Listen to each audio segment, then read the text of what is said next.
panel here at the Puerto Ricans Diaspora Summit. Thank you for coming again.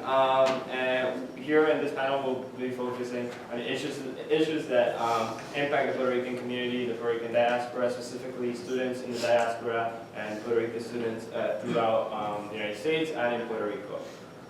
Before we start talking a bit about some terms that you're going to keep hearing are one specifically NPRC, the National Puerto Rican Student Coalition, which is a student-led coalition that works and serves as a network that unites the Puerto Rican student leadership around the United States and Puerto Rico under a shared agenda. Within this shared agenda, you'll see the NPRC wishes to voice and defend issues that impact Puerto Rican students specifically, help and support Puerto Rican students organize and takes leadership roles around the United States and in Puerto Rico.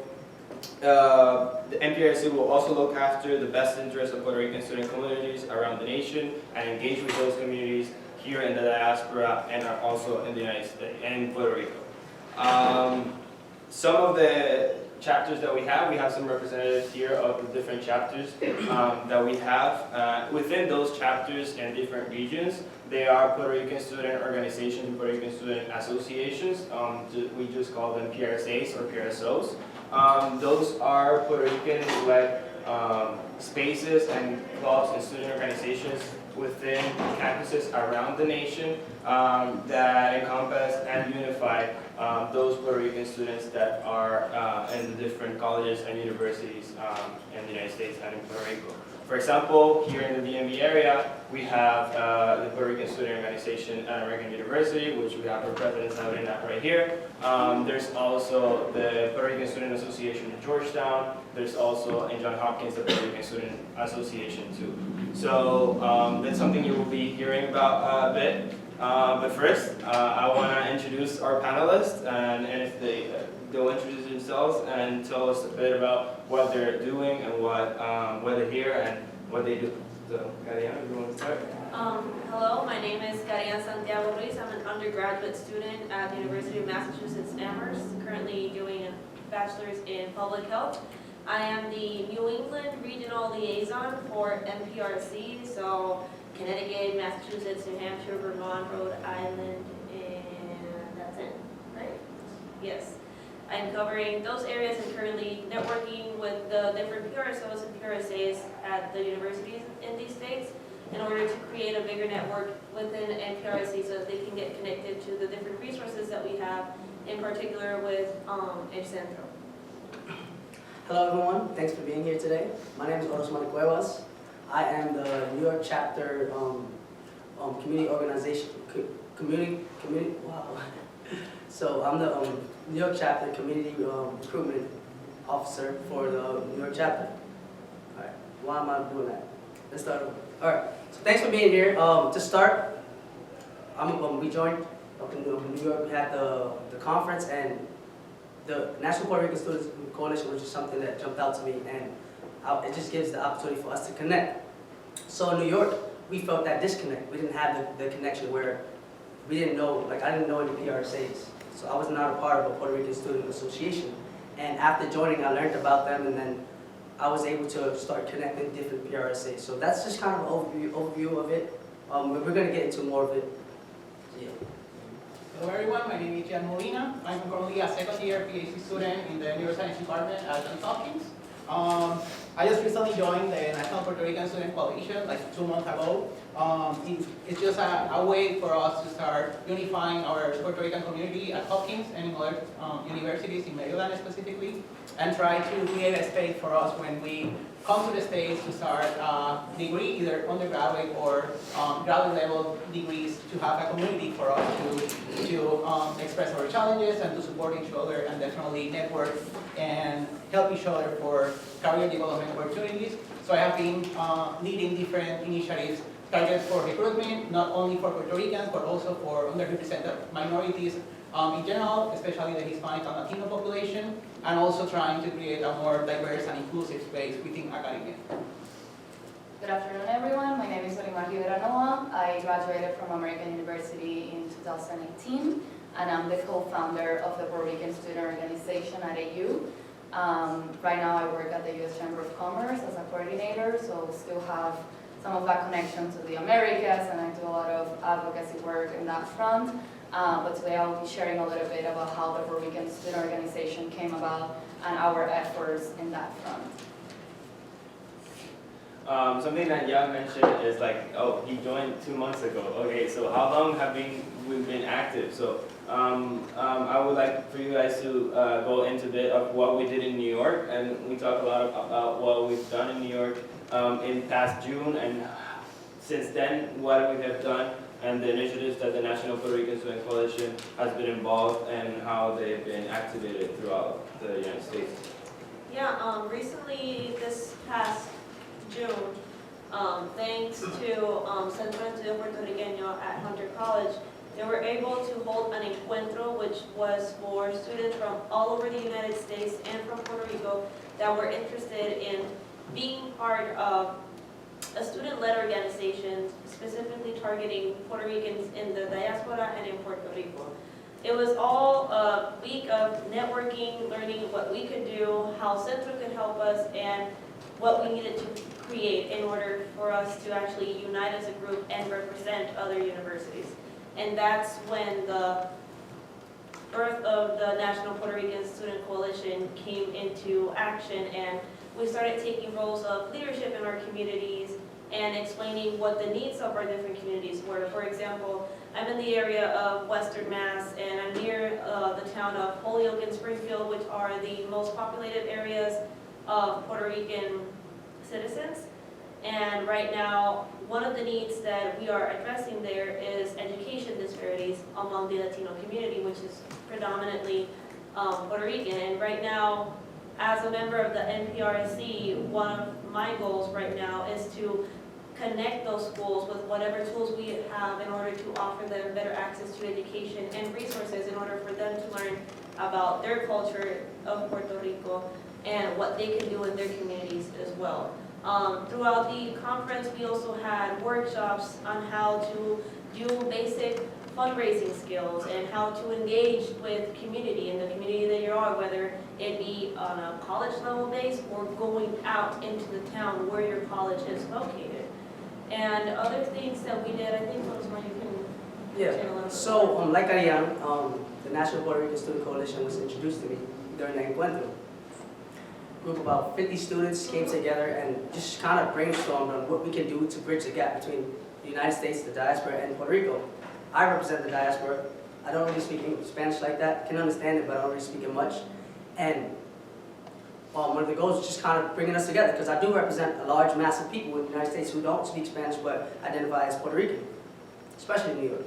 So when it was just brought up to us, I jumped on it immediately because it aligned with kind of like my mission, my goals as well. The mission was just connect, and at that time, which is this year, I was just still connecting with my inner Puerto Ricanness, right? When I say that, I lost my culture with my grandmother when she passed, so I didn't know exactly what it was to be Puerto Rican.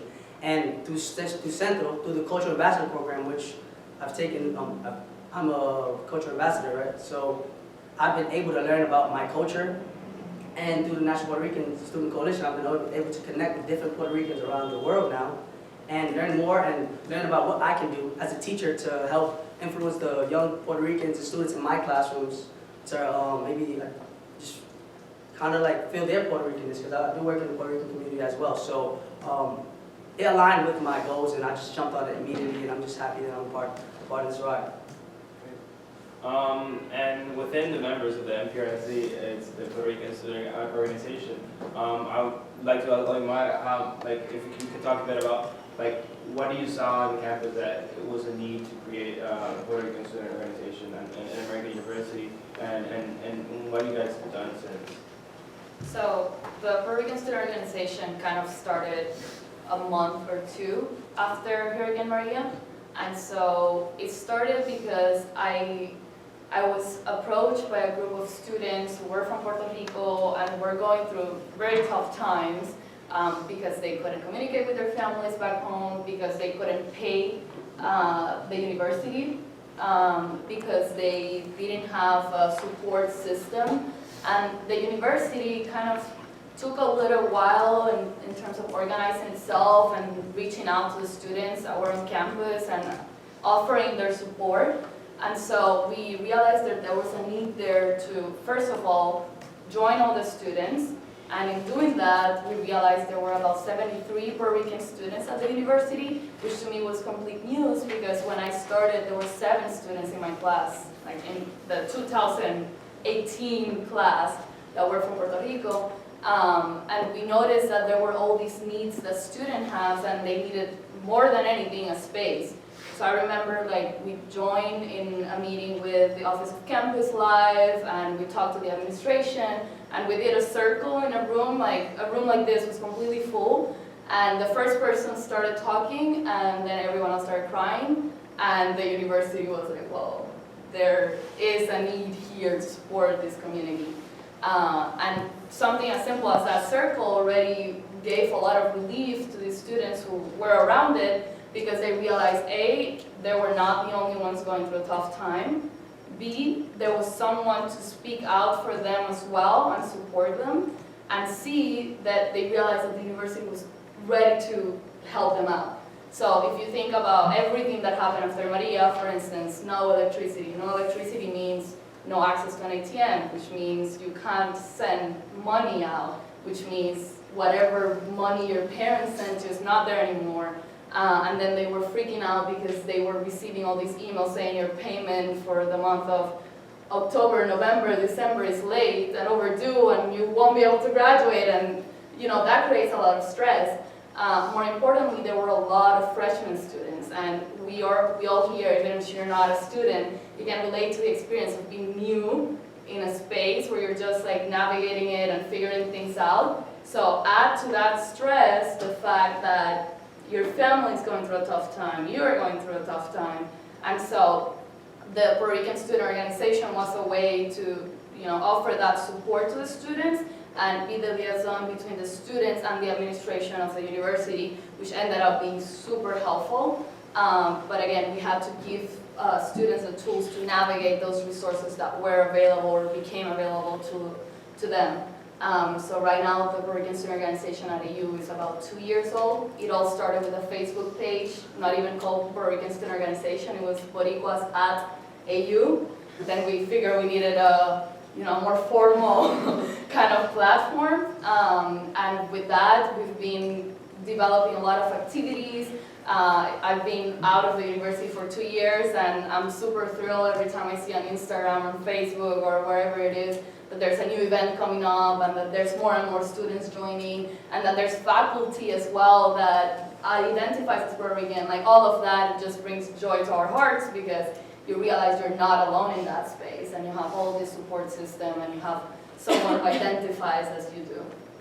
And I think, that Facebook, interestingly, I just always say, that Facebook page, was one of the reasons I literally got into AU. I joined the group before getting accepted to AU. I was like, okay, let's see if there's Puerto Ricans at AU, and found that group. But, hearing you talk about, the challenges that Puerto Ricans faced during Hurricane Maria brought into mind what, for example, Puerto Rican student associations in Florida did. And they unified as a whole. That wasn't one of the inspirations of the National Puerto Rican Student Coalition to claim and ask the state government to ask for in-state tuition, for example. And students, for example, in UCF could obtain in-state tuition, got an in-state tuition waiver, and students in New York were also able to get in some universities and some colleges. So it's seeing and understanding how and those tools that we were talking and being those liaisons between this administration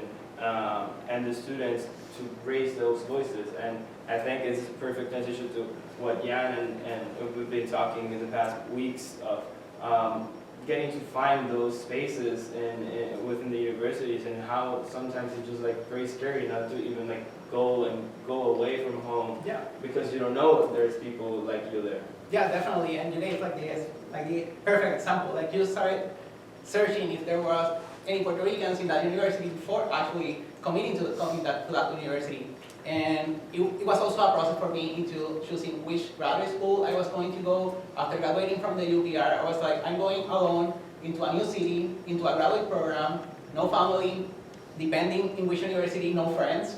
And currently I'm the only Puerto Rican in my program, out of the handful at the School of Medicine at Johns Hopkins, out of the few Hispanic and Latino. So we started looking like in these categories, like we're first trying to locate other Puerto Ricans that might share specifically your culture, your challenges, and then go, well, are there any other Hispanic Latino community? Is there any other underrepresented minorities?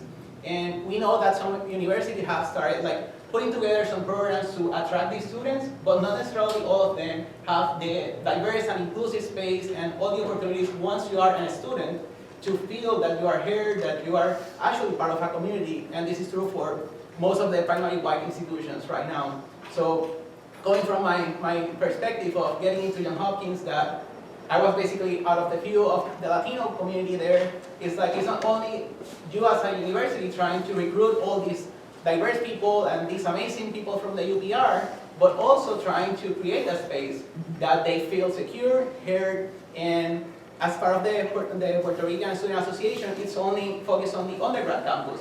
But there is nothing that brings us together at the School of Medicine. And currently there are a couple of organizations as SACNAS. SACNAS is the Society for Advancement of Chicanos, Hispanics, and Native Americans in Science.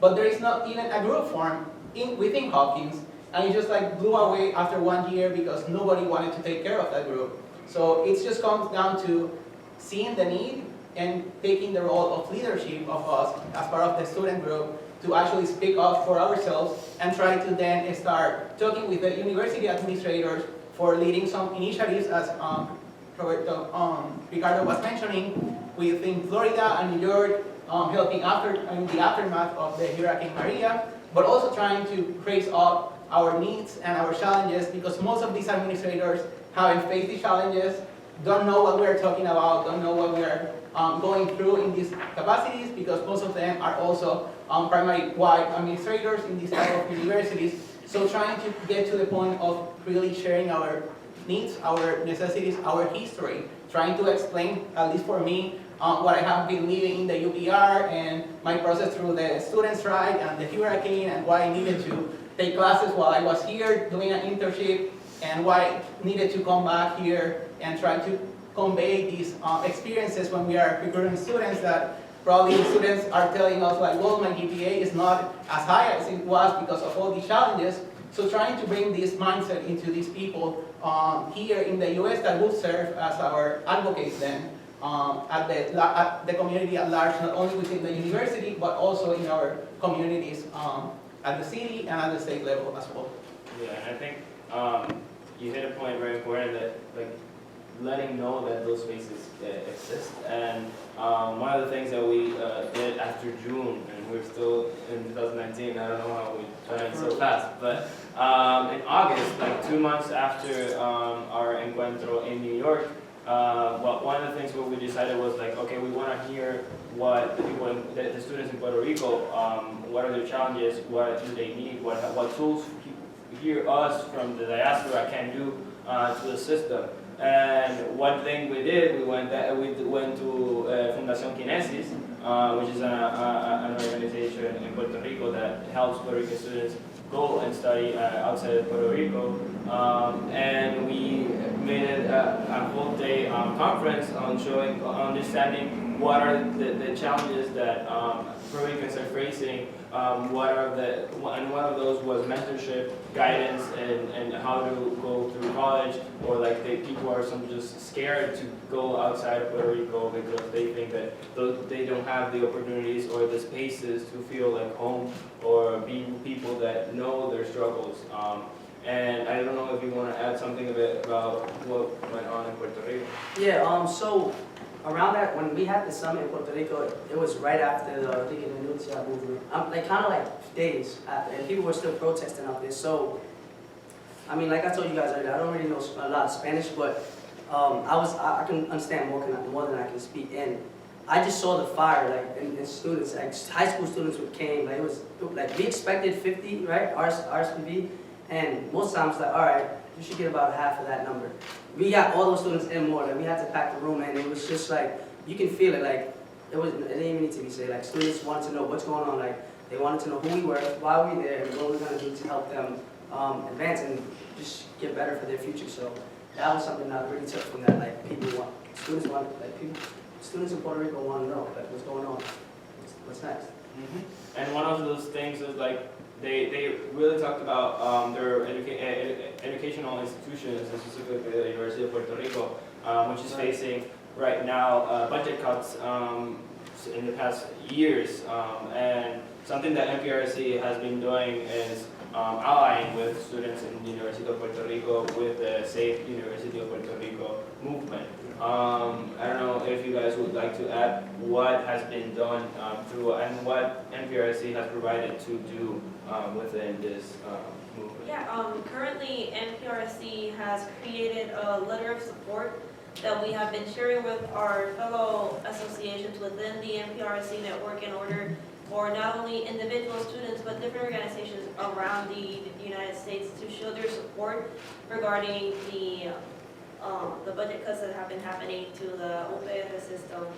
And I believe there are other efforts as well going on. Yeah, and just to add to the letter of support, we've had, thanks to MPRC, we've been able to get support from Iowa State University. Students in Iowa State University, Yale, Harvard, at the student NYU, Syracuse, I believe. Syracuse as well, Brooklyn College. Yeah. And it's been raising the voice, and like we've been feeling the feedback from and the thanks for the support, and something that we in the DC chapter are able to influence now, since we are here in DC and we're so close to the capital. And I think a very important, one of the things that we determined as priorities in New York in June was to create a National Puerto Rican Day of Action, which went into action actually in September during the anniversary of Hurricane Maria, where we allied with Hispanic, for example, Hispanic Federation or the Chicago Puerto Rican Agenda, and some students from, I know, Notre Dame, Ohio University, and all around the nation came here to DC and met with Congress people, and were like, okay, you need to, like, these are the challenges that Puerto Rican students and Puerto Rican families are facing here in the diaspora and in Puerto Rico. For example, one of the demands was to add a debt to party federal funds to save the University of Puerto Rico and not cut those budget cuts. So I think depending on the location, you just became solidarity throughout the whole United States, and but it's also something that see like here in DC we're more like towards policy and influencing policy, but in New York you have a different community. Right. Could you talk a bit about? Yeah, for sure. So, like I said earlier, there was like an absence of the Puerto Rican Student Association in New York. One of the reasons we kind of thought that was because since New York is so big, there's so many universities in New York, and a lot of Puerto Ricans are just dispersed throughout the city. They're not all located in one school, so there aren't really any PRCs. Thankfully, NYU just came recently at one, so they're a part of the coalition as well. And in New York, you see, guys, more policy. In New York, it's more just building, closing the gap, right? We want to connect Puerto Rican students together and people of the community. So earlier, so my title, right, is the New York Chapter Committee Outreach Director. So my goal is to connect up. So here's the main goal, right? It's like my job is to get community organization, Puerto Rican community organizations to be a part of our coalition, right? Maybe a part of our newsletter and our email list. Then we get a whole bunch of Puerto Rican student associations to be a part of our list, the coalition as well. Our goal is to literally connect those two. Here's an example. A student from PRC, from NYU, her name is Gabriela. She's an education major. She wants to know, she had questions about a certain test called the SPA exam. And luckily, our organization, the Encuentro, everything, the fact that we are part of the National Puerto Rican Student Coalition, brought her to me. I'm a teacher now. I passed the exam. I was able to go through it, and I've been doing prep for other students. That's kind of the connections you want to build. That's just one book. There are many that we're trying to do right now. We have students right now reaching us about an arts program, and now there's a Bronx Arts Gallery happening soon, and students are going to go there. So it's just like, we're kind of trying to do that because we want to better the communities and bridge the gap in New York. So that's our goal, and I bet there are different goals in different states. And when you mentioned just connecting those students and creating just networks between Puerto Rican students literally around the region, we just follow up between each other, and Boston, New York, DC.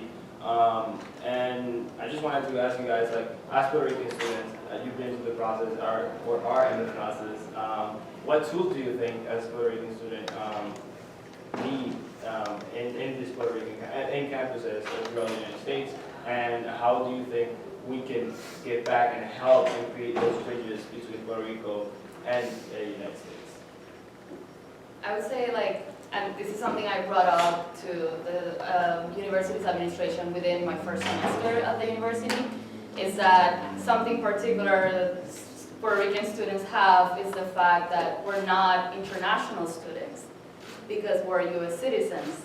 So there's all these tools that are provided to international students to help them in their transition to college that are not provided to us because of our status as American citizens. So that's kind of we're in this limbo usually, and that's why one of the main reasons why we need those spaces where we say, hey, I know that I'm an American citizen, I'm a US citizen, but English is not my first language. I do not relate to the culture of this country. I did not grow up with the same education system as everyone else in my classroom. I am not definitely like these students. And so you need the same tools, and some universities have the flexibility to say, no problem, come to our international student organization, whatever it is, whatever name the university has for it, or come to our tutoring sessions, or they can provide you with that, but you need to go ahead and be very vocal about it and pursue those tools that are available. So that's one thing. I would say personally, I love to cook, and a way for me to get engaged with other students from my community was to cook for them and get them together. First year, my dad gave me this huge caldero de hierro, and I looked weird at him, and I was like, I'm one person. But I think in the back of his mind, as someone who had studied in the United States, he knew that that caldero was actually going to be filled with rice with chicken for everyone who I found around campus who was from Puerto Rico, and immediately became my friends. And I was like, come, I'll cook for you. Let's have a little session here. And those exchanges and those tools sometimes come from those little interactions. So initially, my support system were those students I would find in the elevator, at the gym, wherever it was, that had this weird accent and substituted their R's for L's, and I was like, I know where you're from. So that was a way for me to engage with other students, and then the other way was just being vocal about the needs that Puerto Rican students had in navigating their resources through the university, because there's so many different offices, and sometimes you're so lost. And something I brought up to the administration of the university within my first semester was, hey, I know we're not international students, but some of those tools you have there and some of those resources for international students are necessary for us as well. Yeah, definitely, completely agree. And I think it's just that there are so many opportunities and resources out there, but they are so fragmented. And I think that with organizations, specifically Puerto Rican students, can definitely do the job to actually unify those resources and serve as a peer support mentoring community, because it's very hard to navigate the community, find your people that you are going to be interacting with within your own communities, and as Puerto Ricans, as Latinos, and definitely navigating your way into a new city and academia, actually, and having a specific structure as the National Puerto Rican Student Coalition wants to have in each university with the organizations or the associations, definitely will help navigate this process. And for example, at the ground level, coming from the Universidad de Puerto Rico system, it's definitely completely different, your experience from the UPR to universities here. So trying to navigate all these systems and trying to get your resources, and it's definitely not the same experience at the university level, so definitely having people that have gone through that transition as well will definitely make things easier, and you will get more access to the resources that are available and you are in need at that moment. And something I want to touch about before we finish is the topic of allyship and like how Puerto Rican student organizations can serve to create cultural awareness and the importance that, because talking from experience at American University, like we, for example, Sabrina and I were like, okay, so we're noticing that a lot of people want to learn about Puerto Rico, and what can we do to educate United States citizens here, Americans here in the United States, that want just to learn about Puerto Rico, want to ally with us, for example, in a National Puerto Rican Day of Action, who can actually talk to their Congress person in the Capitol instead of us, that we don't have exactly a vote and we don't have that much influence. So, for example, something that we've done is just create a program where we can talk about and study the inequality that exists in Puerto Rico after Hurricane Maria. A specific program that we're presenting is an alternative break program to Puerto Rico, which we have also a participant here, and just go to the island and show people that are not used to learning about what's happening in the territory and what's happening in the island, and talk to communities and learn about the challenges they have, so they can go here and be like, okay, you're forgetting the American citizens that you have in the island. What's up with that? And that's a way that we can also influence here. But if you guys want to add, what do you think raising cultural awareness to those that are in our campuses but are not necessarily Puerto Ricans but want to ally with us? Yeah, I feel that definitely holding community forums is always a beneficial thing to do when educating people that might not know about your culture. And it has to be a very receptive environment, an environment where they feel welcome even if they're not part of that culture.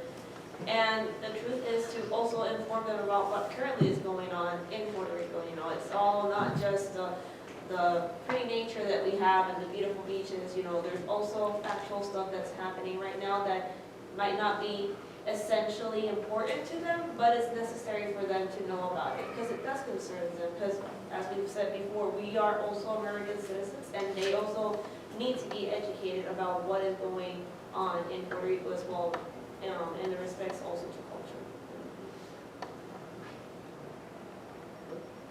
Well, thank you so much. I don't know if you guys want to add anything else.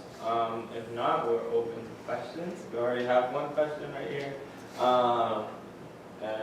How are you mobilizing next generation leaders to be more engaged in community, address disasters and climate change issues in Puerto Rico? Examples, social media, Generation Hip Hop Puerto Rico, etc.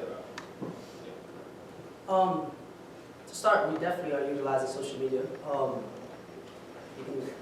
Right? So we're definitely utilizing social media right now. We each chapter has their own social media account, which we try to use to connect, whether it be community organizations in New York, PRCs, and that's kind of what's been, like right now the hashtag is hashtag UPR, and that's what's been flying around, and we've just been able to mobilize that way. Like we said earlier, school PRCs from Harvard, Yale, Iowa State, Brooklyn College, York. It's just going, right now we're really making it happen. That's just one way, and it's kind of like the main way because we want to connect, especially in New York, we want to connect. So if you guys can definitely all follow that, that would be amazing and share, because it's one of the ways that we're going to be able to reach is the thing that we want to reach. We want to reach different people in different. You see why I'm written down? Yeah, you can just jump ahead. Yeah. The reason why I asked that question, and I mentioned Generation Hip Hop Global, and Generation Hip Hop Puerto Rico, and we're looking at what is the younger group. I'm in my 60s, everybody my age. Most of you are probably less than 25. But how do you get to that, even if the next group beyond you, younger? And music is the key, so your cultural advisor. So when you look at hip hop and music, how do you get to the young people? And where did hip hop generate? Where was it created? New York. That's what most people are assimilate, Yeah. even graffiti. Right. A lot of artists are using graffiti that are young to address those issues that we're looking at in terms of even homelessness, food and water security, which you're doing in environmental climate change, because that's my area. That island may be underwater soon if we don't take immediate action. And the youth can do that. So what happened in January, in July, step one.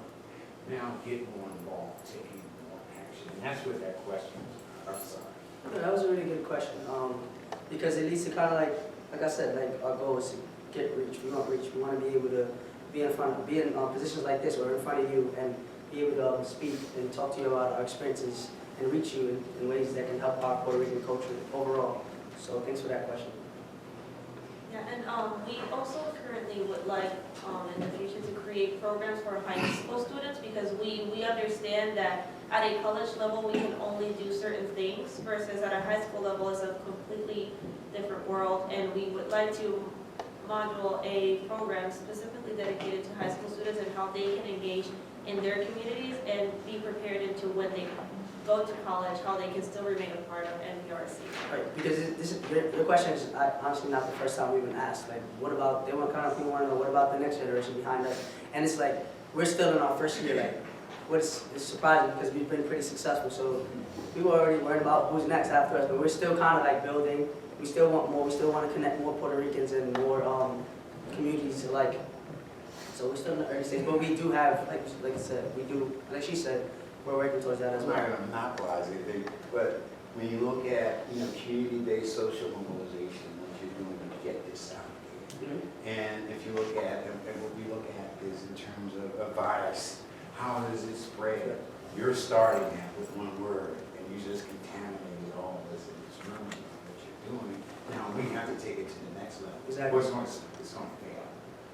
So when my organization had members in Boston, in the area to do in health, the next generation hip hop, global are members of our organization, Universal Hip Hop Museum are members. How do we get to those kids? Because you look at it's all about cultural understanding and knowledge. We need to understand each other's culture, no matter who we are. And I asked that question earlier. Could I run for office in Puerto Rico? Only if I live there. Well, that's everywhere. But would I be successful even though I don't speak English? I mean, speak Spanish. I understand it, but I don't speak it. But would I be successful in my office? Which is a question you have to ask. Is there still disparity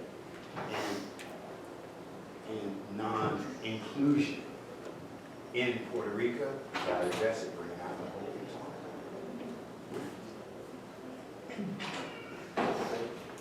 Understanding that when students go on to different universities, like each of you have, there becomes for a temporary period or sometimes a longer period of time a disconnect. Census 2020 is out, and all of the benefits or the losses that we can experience will depend on the census. Do you envision that you will be an ambassador and a catalyst at your sites to be able to make sure that all students respond to the census? I feel that yes, most definitely. First of all, I do agree that we would all have to get first oriented on how the process of the census works, because even though it's a very general process, just in order for us to be able to understand it and explain it to the other students and make sure that they're accounted for is something that we can work on. But I honestly believe that it is a good effort that we should start doing, because at least I didn't think of that before, but it is a good idea and a good option for us to engage with the community and engage with other Puerto Ricans as well. And I think, after orienting ourselves and training, understanding what the process is, we can definitely do that. For example, we also are planning out on doing some of educative work on others and registration in other aspects. For example, voter registration, not only here, but those who have permanent address in Puerto Rico. How can we guide you to registered en la Comisión de las Elecciones while you're here are some of the plans that we're envisioning to do when we like upcoming elections and stuff like that. Because those numbers are money. There's a group out of Boston, D4BL, Data for Black Lives. And I would contact them and say, can you get us this data? What type of data can you start generating? And that's one of the things that we look outside of the norm, because business as usual is dead. It's dead. It's not working. It is dead. You have to step outside. You have any other questions?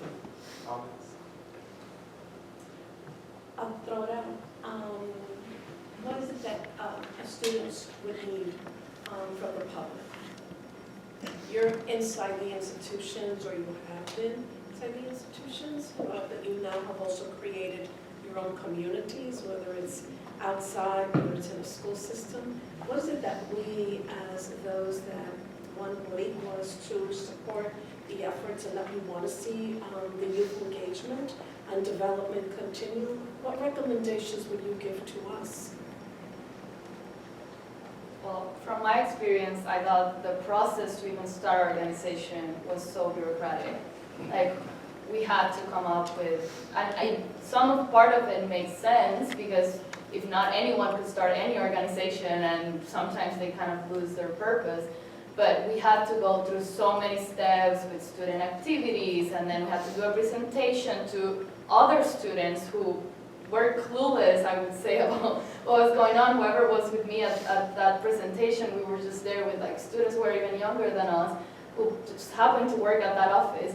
And they made us still go through that process. And then there were the financial sector as well, because the university has certain budget that they assign to different organizations. And so they put so many steps in the way that in the end, we were committed to the cause. So we were like, whatever, we have to present, let's present. We have to come up with a constitution, let's come up with a constitution. But it just made it 3 times harder than it probably should have been. And so I think what we need is more support. And also, I would say like something that would have been helpful in the first place was like more examples of what has been done before. How can we go about it? We were kind of on our own, like, oh, you want to start an organization? Okay, this is all we have to do. Now figure out a way and do it. And ultimately it's what we did, but there could have been more support in the process. We have a lot to learn always, and so any knowledge that can be imparted upon us is always welcome. Like, we're not as closed eyes as like some people would think. Like, this generation, I would say, is pretty willing to learn, really willing to go for it. So yeah, that advice, that support was key. You were assigned an advisor also to help guide you through that? We had to find an advisor. Oh, someone advised. Yeah, we had to find an advisor who would put their name down as kind of like the mentor. Yeah, I think it's it. No, because, you know, one of the things when I spoke to last week about to the Data for Black Lives, here, individuals under 30, in my 60s, we, as the older generation that messed up everything, now we have to advise, to sit back and advise and say, this is our money, and we're going to be blocked for you. We're going to watch your back. You know, and that's sometimes some people don't look at their trust and credibility. But that's what us older folks are going to bring. Usually to the table. We don't watch your back and say, don't do this, watch out for that person. We already ran the block. We did it. So usually try and get someone that's going to believe in what you're going to do and watch your back. Really, it's not all about money. They're going to try and bring money to the table to control what you do. Nope, don't need your money. You're running without them. No, and ultimately we did find like a couple of people along the way who were pretty helpful to us. Like within the Office of Campus Life at American University, Dr. Fandal was amazing. We had a lot of good people who helped us along the way, but as I said, there were just so many steps in between that just difficulted it a little bit more, and it took it like, for instance, we were trying to do fundraising to send back to Puerto Rico, and we had mobilized the students. It was a whole thing already, but then they put us like the buts, like where are you sending this money? Like, what platform are you using? And for us, we're all like digital, well, Venmo, you know, like people send it to us. We found an organization in Puerto Rico that was trusted. We said, we're just gonna Venmo the money. And they're like, nope, because you're not an organization, so you can't do that yet. And we had all these funds that we had raised that needed to be sent immediately because any help that Puerto Rico could have used at the moment was like immediate help. But we had to hold on to the money because we weren't yet an official organization at the university. We So, want to 501c3. sorry? To hold that as a nonprofit. No, we, like, again, it was like so many steps in the way, so we had to hold on to it and Dangerous. move quicker. You know, something first? So I just wanted to clarify, when you say that they asked a question about what we could do, right, to support your movement, so your coalition, and when you talked about support, are you thinking from the perspective of like mentors that can facilitate those processes and give advice from the community to That's like, one just way. be available for you guys to? Yeah, that's one way of offering support. Maybe just spreading the word as well. I know a lot of people approached me when we were starting the organization saying, hey, I know this like son of my friend whose mom is Puerto Rican, but he's like American and he doesn't really know if he can belong to the organization. I was like, of course. Like, so in ways like that, like spreading the word, offering mentorship, participating in the things we do. I know like these are student-led organizations, but it doesn't mean they're limited to student participation only.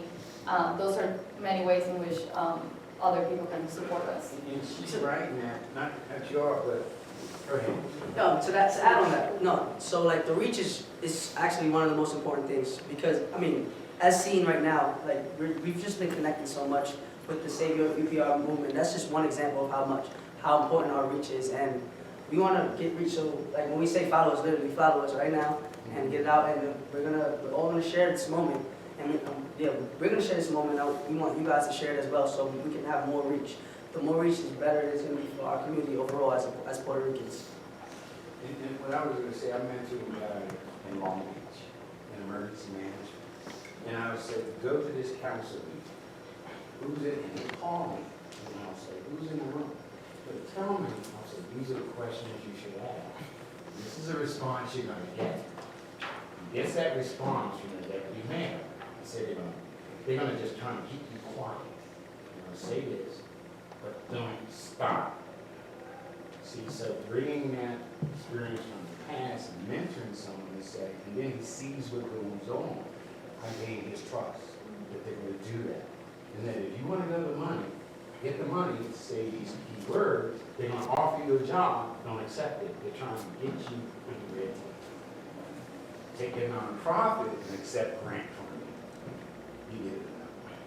But they're going to offer you the job in the government, don't take it. It's a step-by-step poverty approach, command and control. But if you're outside of government, you can do more in the So that's the kind of advice you get. Sometimes they're going to offer you $100,000 back off. It looks good. Yeah, we're getting those followers, so thank you. Just keep it going. I was like, my name is Adam Gomez. I'm a Springfield City Councilor. I have like two parts of the question. My first question is, it's not a, you guys don't have to answer quick. I just want to know, maybe you shared this already. I want to know what schools you guys are at the moment, just with the panel guys. Like, UMass. I'm no longer a student. I'm a teacher at Bronx School, Middle School. American University here in DC. Johns Hopkins University. So yeah. Johns Hopkins. Okay. I graduated from American University. You graduated from American University. So my question, and it's more in relation because the reason why I'm going to ask this next question is because I was you guys a long time ago, and I guess to a certain point when you got old folks giving you advice, that they still call people around my age like we're still young, and we are, but there's like a complete, regardless, disconnect. I'm 36 years old. I got into office when I was like 29. Got into changing my life. But the question is, do you believe, in perspective, right, that being Puerto Rican, respectfully, living on campus, or living off campus makes it more difficult to organize, or is it an asset that if you didn't live on campus, that it gives you a chance to actually not only on campus, because there's not like there's a lot of Puerto Ricans that you go to school with, right? But it's more like Latin American empowerment. So you find other people that you have the same language that you can speak, but essentially, is it easier, do you believe, easier to organize on campus, right? Because, and then now that you're here on a Puerto Rican issue, right, we're organizing, being attached to a community college or a community, like going to school in the community you grew up in, that's what I'm trying to get at. Is that easy, do you find it easier to be able to build versus, like, we have individuals that fly here from, that live in Puerto Rico and going to an out-of-state school versus you going to school where you were born and raised? Yeah, go ahead. So I went to school where I was born and raised. So I was born in the Bronx. And That's, I mean, his point of view and the rest of it. Thank you. I kind of figured that out. So- Yeah, go ahead. I was born and raised in the Bronx, still live in the Bronx to this day. And I literally went to the community college, Bronx Community College, right out of high school.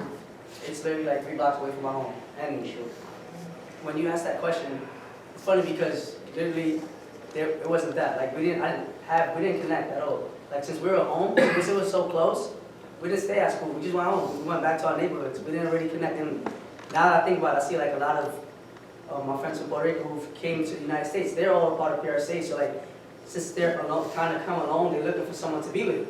So they kind of started connecting. Whereas like I wasn't alone because I was in my neighborhood already. So I just went home and went to my neighborhood and went to my hood, right?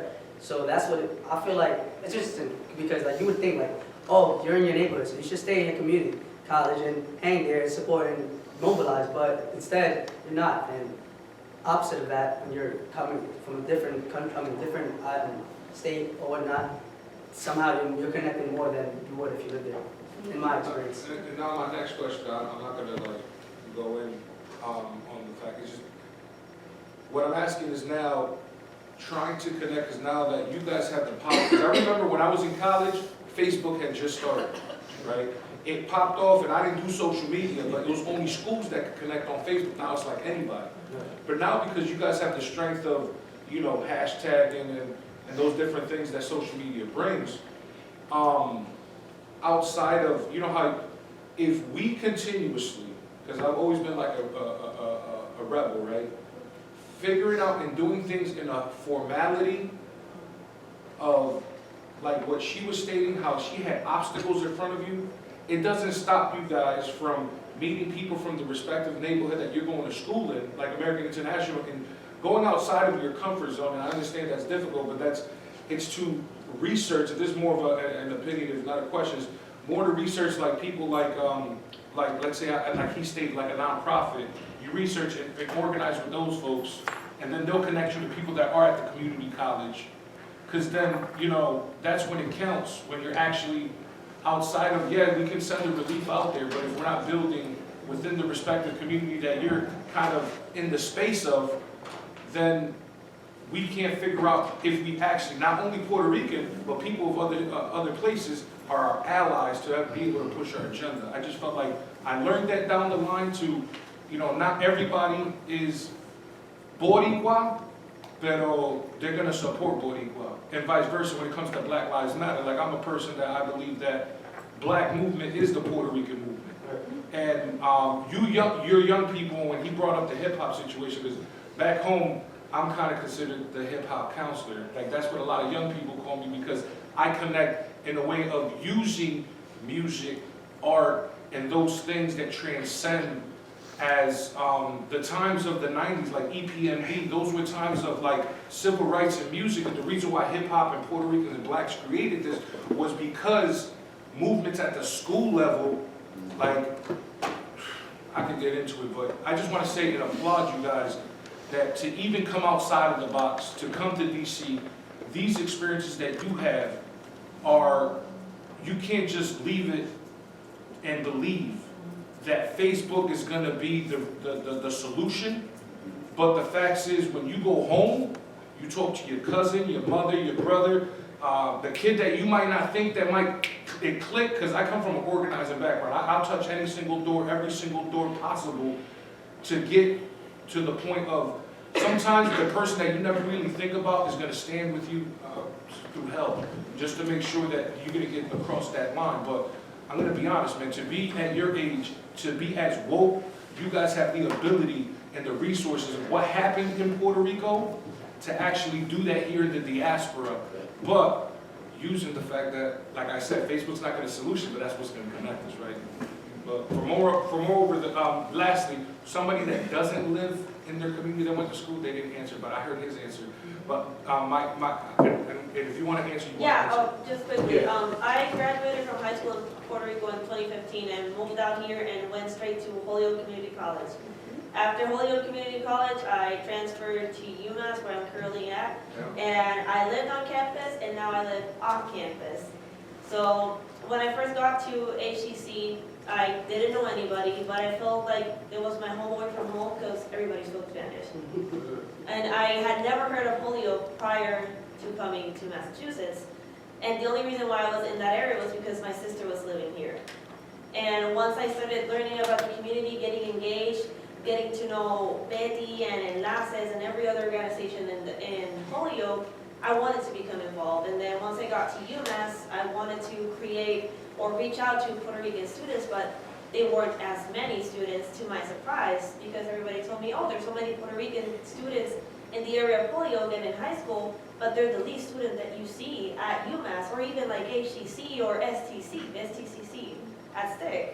And that is something that I want to start working on specifically with Betty and with Enlace in order to wage that gap of that access to education, because UMass is the public university of the state, and there's the least amount of Latino students at UMass. It doesn't exist, basically. Like, you see Latinx people as blue-collar workers and a few other professors. So where is the representation? And I feel that that's the way that we have to address the issue. And now that I've been able to live on campus and start engaging more in the community of Holyoke outside of Amherst, I feel that there is the will and the power and start to create that association with students. It's funny, what changed my life was UMass. Yeah. And it was before, there was a program called the SUMA program, a very long time ago, that gave options for kids, regardless if you couldn't make the grade, affirmative action, they had that and they got rid of it. But honestly, if it wasn't for institutions of higher learning and for you guys to take advantage of conferences like this to work with all these other young people, folks like myself and the elders, I would say, right, that took the chance to come into this session to like really listen to you guys to understand, because regardless if I'm 36 and they think I'm still young, I'm legit 15 years older than you guys. And I can say that, yeah, like I listen to Migos, fam, or I listen to Daddy Yankee, I pump it, I go hard. But the fact of the matter is, there's still some things that you are going to, regardless if I can say that I can relate, that I still don't understand, because the struggle, regardless if it feels the same, it's still a little bit different. And just keep on posting, keep on hashtagging, and I would love to, try to get more people with her, with you guys, and involved with your thing that's going on, because that's the future, man. I would like to say that I was around before PC was around. I can say that. I used to work with the National Science Foundation in high school. It was about 4 blocks away. I was 16 years old. So I've seen why. And it's like, what you guys are doing, we're giving everything to you now. What do you need? It may not be money. It may be advice. And to say, oh, you need a hitman? It might be me. Great day. I'm not to say it's about murder or anything, but it's quite a lot. Okay, last 2 questions. Yeah, I'm a product of the UBR system, whatever. Thing is that there's like this huge mindset amongst UBR students that they, like, for them to have a good job or to be successful or thrive, they have to come to the States. And it's just like an overwhelming situation. Like, I'm here. I graduated this night and I'm here. I'm part of that mindset. But it's just like different opportunities. So I was just gonna ask you guys, how can you contribute to the student associations, and then not just the association as a whole, but like the student body of the UPR, to like feel they can thrive and success in Puerto Rico. It's like business courses, how can they implement different financial training? I'm a finance major, so I know about that. How can you guys incorporate that type of study or that type of change to like literally change that mindset of young Puerto Ricans today? I don't know if Gian wants to talk about that, but let me just say, something that we noticed when we went to Puerto Rico was like, yeah, that's something that people say is that we need to go study in the United States, and we're like, okay, but what can we do just to so you guys stay here if you want to? And they're like, okay, so we need we identified already, they asked for mentoring, for example, they asked for just courses, as you say, and something we've been doing and we did in New York was to partner up with Mente Puerto Rican en Acción, which is an organization in the island, which provides mentorship to students in Puerto Rico and students in the island and even here in the diaspora that want to work in the communities in Puerto Rico and empower even their own students and provide them with leadership skills, networking skills, and all of these opportunities so they can, they don't have to leave the island for that. And something that we talked with Alejandro Silva, the director for Mentes, is that he asked us, okay, so, and also for those in the diaspora, what do you want to do? And ideas that we've been saying, okay, for those students that actually want to study in the United States, we can do an exchange or talk in our campuses to say, oh, there's a Puerto Rican student in the UPR, or there's a Puerto Rican student in Interamericana that wants to come for a semester and just experience what many students want. Or opportunities like that, and where also students here in the diaspora can go back in Puerto Rico. So they're just ideas that we're throwing around and thinking about and considering. So thank you for that.